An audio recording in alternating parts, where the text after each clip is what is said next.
there's something happening with Michael Jackson right now that I want to try to put into words. I don't think it's necessarily an erasure of Michael Jackson's legacy. No, no, no, it's not that.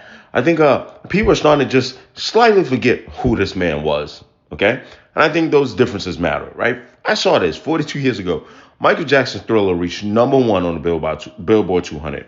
It won a record 8 Grammys in one night, spawned 7 Hot 100 top tens, and remains the best-selling album of all time worldwide, and it's still charting.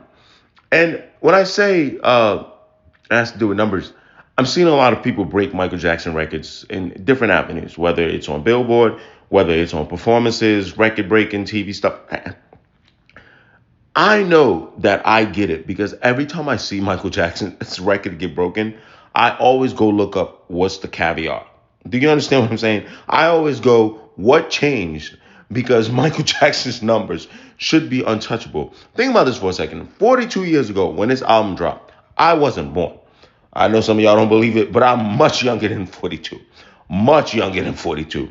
And I know this album like it came out when I was born. I have early memories of two artists, okay? Fela Kuti, the greatest African artist in my opinion ever, mostly because my dad played him all the time.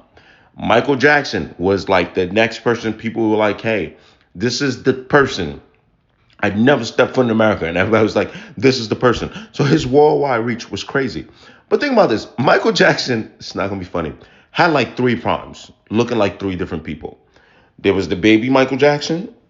There was this Michael Jackson. Then there was the Michael Jackson with a vitiligo. I'm sorry, white Michael Jackson. Well, he wasn't white, but you get the point. There's never going to be another artist like this. And I think part of when I talk about those caveats and things changing as we see records get broken, it might make people feel like what Michael used to do was achievable. It's easier to get on a billboard now because of streaming. It's access to television. Streaming can change your TV numbers.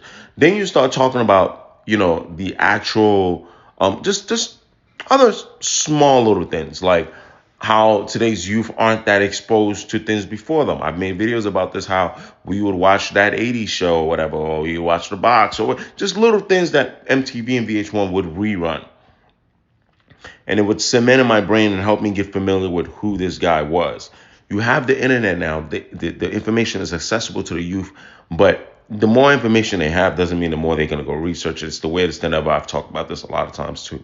But I need you guys to understand there's never been a greater entertainer on this planet than this man. If people will try to tell you, listen, were they great artists? I don't want to name one specifically that people have been trying to like put next to this guy.